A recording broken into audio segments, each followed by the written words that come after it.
नमस्कार, स्वागत है आप सभी का मॉर्निंग न्यूज में। मैं हूं आपके साथ हर्षदा। खबर सबसे पहले हनुमानगढ़ से है, जहां भारतीय संविधान के अंगीकरण की 75वीं वर्षगांठ 26 नवंबर 2024 पर जिले भर में संविधान दिवस समारोह पूर्वक मनाया गया। भारतीय संविधान यानी कि इंडियन कॉन्स्टिट्यूशन डे सभा को यादों को प्रदर्शित करती प्रदर्शनी और विचारों को साझा करने के लिए जिला सूचना एवं जनसंपर्क कार्यालय में मंगलवार को संगोष्ठी का आयोजन हुआ। कार्यक्रम में जिला कलेक्टर कानाराम, अपर जिला सेशन न्यायाधीश शिवचरण मीणा, जिला परिषद सीईओ और प्रकाश बिश्नोई ने रिबन काट कर प्रदर्शनी का शुभारंभ किया।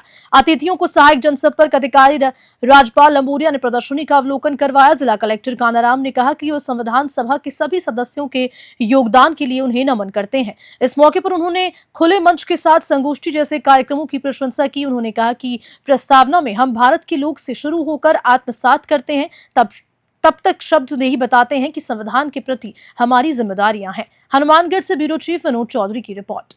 और मेरे सामने बैठे हुए सारे प्रबुद्धजनों का आभार कि उनको भी मैंने बड़े शॉर्ट नोटिस पे बुलाया। कल शाम को सबको मैं फ़ोन कर रहा था तो सबको मैंने वैसे एक बात बोली तो मैंने कहा ये अल्टीमेटम आना ही आना है, इसमें कोई ऑप्शन नहीं है, चॉइस है ही नहीं, पहुँचना है आपको। तो इतने शॉर्ट नोटिस पे आप सब लोग आए, आपका भी बहुत बहुत आभार। और स्पेशली एडीजी सर का आभार, मैंने उनको किसी वजह से लेट फ़ोन कर पाया और इन्होंने अपना कार्यक्रम छोड़ के कार्यक्रम था ये हमारे बीच बता रहे, उनका भी बहुत बहुत आभार। और जिला कलेक्टर महोदय ने, मैं वैसे जैसे सर ने बोला खुला मंच है इसलिए भी बोल रहा हूँ, आपकी की बात कह के बहुत कुछ कहा है आपको, तो शायद आप समझें उस बात को लेके, और पत्रकार बंधु तो बिल्कुल समझेंगे। तो सभी का बहुत बहुत आभार, धन्यवाद। निर्माण करने वाले भारतीय संविधान सभा जिसने इसको आत्मसात किया, उनके सभी सदस्यों को मैं नमन करता हूँ, क्योंकि उनके इस बलिदान और इस योगदान की वजह से आज हम जहाँ बैठे हैं इसी वजह से बैठे, चाहे वो लोकतंत्र का चौथा पिलर हो, चाहे वो कार्यपालिका हो, चाहे न्यायपालिका हो, चाहे हमारे सभी सम्मानित नागरिक। मेरे से पूर्व वक्ताओं ने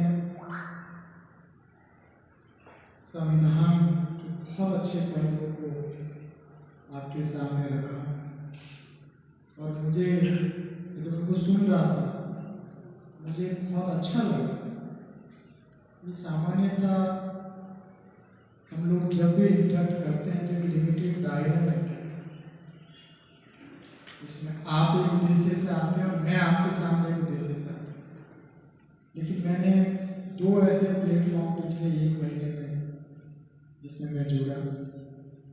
एक तो एसकेडी के अंदर भाषण प्रतियोगिता कॉलेज लेवल के बच्चों की, और मैं 1 घंटे बैठ के सब जिले के कॉलेज के विद्यार्थियों के विचार सुना, बहुत बड़ा। दूसरा आज जो हमारे साहित्यकार, पत्रकार और प्रबुद्धजनों ने अपने विचार जो इस बात को दर्शाता है कि भले ही हम इवेंट स्पेसिफिक सब्जेक्टिव हो जाए, लेकिन हमारी आत्मा जो है वो न्यूट्रल है, वो संविधान और देश की मान्यताओं को सर्वोच्च प्राथमिकता है। इन विचारों के लिए मैं सबसे पहले आप सबका आभार करता हूँ। मैं 3-4 बिंदुओं पे ही बात रखूँगा, हालांकि वो बिंदु आ चुके हैं, लेकिन कहते हैं किसी चीज़ को जब आप बार बार दोहराओ तो स्थायी हो जाता है। हालांकि इतिहास का विद्यार्थी रहा हूँ, नेपोलियन ने इस बात को कहा, झूठ को भी अगर 100 बार दोहराओ तो सच लगेगा। आप और हम सबकी जिम्मेदारी है कि हम सच को 100 बार दोहराएं ताकि एटलीस्ट वो सच है।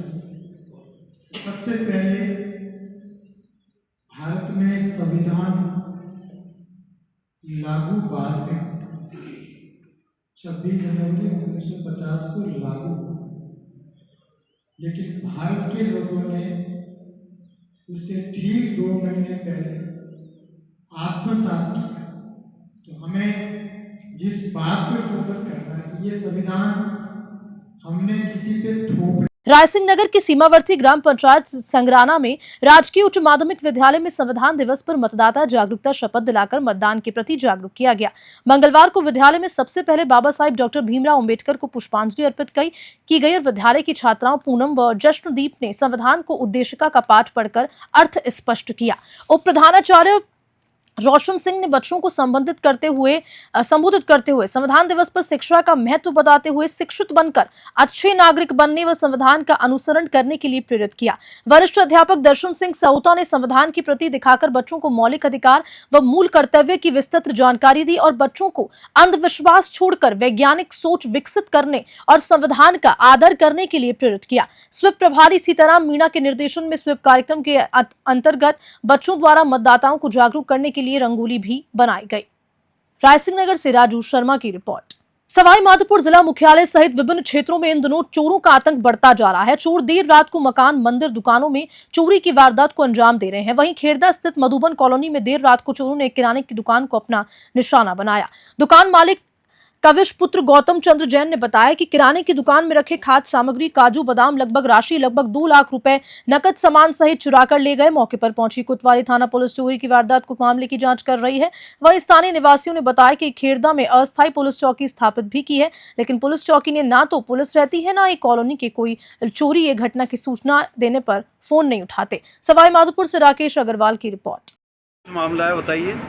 मामला एक गत 6 महीनों चल रहा है, लगातार चोरियों मधुबन कॉलोनी में, सिर कॉलोनी में लगातार चोरी हो रही है और कई बार हम शिकायत कर चुके हैं। ऐसा चौकी बनाई है, चौकी पे व्यवस्था नहीं होने के बेचारे पुलिस वाले भी 2 पुलिस वाले रहते हैं। उसमें एक तो गत 2 महीने से एब्सेंट चल रहा है, मदन जी नाम से है, वो गत आता ही नहीं है और 2 कांस्टेबल है वो गश्त करते हैं ओनली। काफ़ी लापरवाही है इनकी, ना गाड़ी आती है, बुलाने के बाद 2-2 घंटे 3-3 घंटे बाद गाड़ी आती है, गाड़ी प्रॉपर आती नहीं इनकी पुलिस गाड़ी गश्त पे, और कई बार चोरी हो चुकी है। आज नहीं कम से कम 20 से 30 चोरी हो चुकी कॉलोनी में। रायसिंह नगर में वांछित अपराधियों का धरपकड़ अभियान जारी है। इसी कड़ी में मुकलावा थाना पुलिस ने अलग अलग मामलों में 2 व्यक्तियों को गिरफ्तार किया। स्थायी वारंटी के तहत 2011 दहेज प्रकरण के मामले में आरोपी सोनी सिंह पुत्र धाना सिंह पदमपुर के कुशेरिया निवासी के बीकानेर के गांव जामसर के पास से गिरफ्तार किया गया। मुकलावा थाना प्रभारी देवीलाल सहारण ने जानकारी देते हुए बताया कि आरोपी पुलिस को देखकर बीकानेर के धोरों में हिस्सा लिया, जिसका 3 पुलिसकर्मियों constable Bholaram, head constable Mahavir, constable Jaipal ने फिल्मी अंदाज में करीब 5 से 6 किलोमीटर तक पीछा कर उसे गिरफ्तार किया। फिलहाल पूरे मामले की जांच की जा रही है। आरोपी के विरुद्ध एनडीपीएस एक्ट के मामले में नशे में प्रयुक्त होने वाली ट्रामाडोल की 220 गोलियां के आरोप में आरोपी को पुलिस ने गिरफ्तार कर लिया है। रायसिंह नगर से राजू शर्मा की रिपोर्ट। एक दिवसीय दौरे पर जोधपुर आए विधानसभा मुख्य सचेतक जोगेश्वर गर्ग ने सर्किट हाउस में कुछ देर विश्राम किया। इस दौरान उन्होंने मीडिया से मुखातिब होते हुए कहा कि संविधान दिवस यानी कि 26 नवंबर 1950 को संविधान निर्माता डॉक्टर भीमराव अंबेडकर ने संविधान की एक कॉपी तत्कालीन राष्ट्रपति राजेंद्र प्रसाद को भेंट की थी। मुख्य सचेतक जोगेश्वर गर्ग ने कांग्रेस पर हमला करते हुए कहा कि कांग्रेस के प्रधानमंत्री नेहरू ने भारत का रत्न लिया। इंदिरा गांधी प्रधानमंत्री के बनने के बाद 1 साल बाद ही भारत रत्न ले लिया। राजीव गांधी को भी भारत रत्न दिया, लेकिन बाबा साहिब डॉक्टर भीमराव अंबेडकर की मृत्यु के 34 साल बाद तक भारत रत्न नहीं दिया गया। जब बीजेपी की सरकार आई तो उन्होंने डॉक्टर अंबेडकर के सम्मान में उन्हें भारत रत्न पुरस्कार देने की घोषणा की और पुरस्कार भी दिया गया। ऐसे में कभी भी कांग्रेस अंबेडकर को नहीं चाहती थी कि इसलिए संविधान दिवस भी नहीं मनाते थे। जोधपुर में ब्यूरो चीफ मनोहर सिंह की रिपोर्ट। पहले उपचुनाव, इस बार लोकसभा चुनाव में 400 पार का नारा हमने दिया था, मोदी जी ने दिया था। दुर्भाग्य से कुछ सीटें कम आ गई, 240 पर ही हम अटक गए। उस बात को लेके विपक्ष बहुत उत्साहित था और बल्लियों उछल रहा था कि बस अब तो मोदी गए और अब बीजेपी गई। लेकिन हरियाणा चुनाव ने नक्शा बदल दिया। उसके बाद अब महाराष्ट्र जैसे बड़े स्टेट में 2/3 से अधिक मेजोरिटी लेकर हमारा गठबंधन आया है। उसने भी इन सारे सवालों का जवाब दे दिया। गुजरात में 1 उपचुनाव था, बीजेपी ने जीता है। उत्तर प्रदेश में 9 उपचुनाव थे, 7 बीजेपी ने जीते हैं और राजस्थान में भी 7 में से 5 हमने जीते हैं और छठा जो हम हारे हैं वो भी सिर्फ 2200 वोट से हारे हैं। कांग्रेस के इन 7 में से 4 सीटें कांग्रेस के पास थी, जिसमें से उनको 1 सीट मुश्किल से मिल पाई दौसा वाली 2200 वोटों से। बाकी उनके 3 सीटें उनके हाथ से निकल गई, आरएलपी के हाथ से वो सीट चली गई। तो इस तरह से भारतीय जनता पार्टी ने उपचुनावों में अपना सितारा परचम बुलंद किया है। सामान्यतया उपचुनावों में रूलिंग पार्टी के खिलाफ जनता का मत जाता है